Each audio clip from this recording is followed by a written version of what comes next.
Good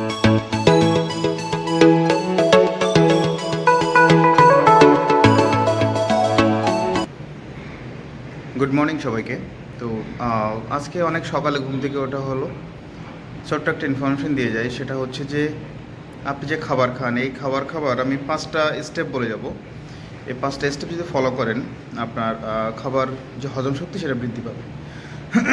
প্রথমত হচ্ছে যে আপনি যখন খাবার খাচ্ছেন একটু সময় নিয়ে খাবেন, ঠিক আছে? সময় নিয়ে খেলে হবে কি, যে খাবারের পুষ্টি গুণাগুণটা এবং কোয়ালিটি আপনি সঠিকভাবে পাবেন। দ্বিতীয়ত হচ্ছে যত সম্ভব আপনি খাবারের যে অংশগুলো ছোট করার চেষ্টা করবেন, তাহলে অ্যাবজর্পশন রেটটা অনেক ভালো হবে, ঠিক আছে? তৃতীয়ত হচ্ছে যে আপনি যখন খাবার খাচ্ছেন, খাবার প্লেটের দিকে তাকিয়ে খান, মোবাইল দেখবেন না, অন্য কোনো ইলেকট্রনিক্স পণ্য সামনে রাখবেন না। রেডিয়েশন আপনার অনেক ক্ষতি করতে পারে, এই খাবারের অ্যাবজর্পশন রেট নষ্ট করতে পারে, ঠিক আছে? খাবারের সাথে যে আপনার সম্পর্ক এটা নষ্ট হয়ে যাবে, আপনি শুধু পেট ভরার জন্যই খাবেন, ঠিক আছে? পুষ্টি গুণাগুণ তখন আপনার শরীরে অ্যাবজর্পশন হবে না। 4 নম্বর যদি বলি, যে আপনি যখন খাচ্ছেন, হ্যাঁ, তখন হাত দিয়ে খান। হাত দিয়ে খেলে হয় কি, যে আপনি ফিল করতে পারবেন যে খাবারটা গরম নাকি ঠান্ডা, নাকি আপনার কোনো বাজে পার্টিকেল আছে এখানে, আপনার কতটা স্বাদ হয়েছে। এই যখন আপনি এটা করবেন, আপনার ব্রেনে একটা ভালো সিগন্যাল পৌঁছবে।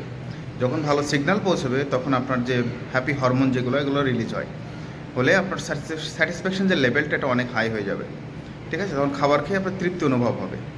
এই খাবারটা আপনার শরীরে কাজে দেবে, মস্তিষ্ক ডেভেলপমেন্ট হবে, হ্যাঁ, আপনি ভালো থাকতে পারবেন।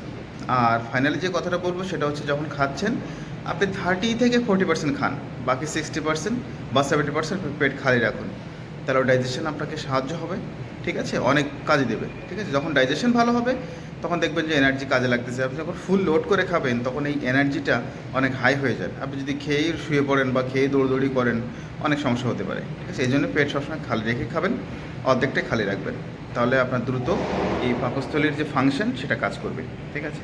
ভালো থাকবেন সবাইকে। Good morning again.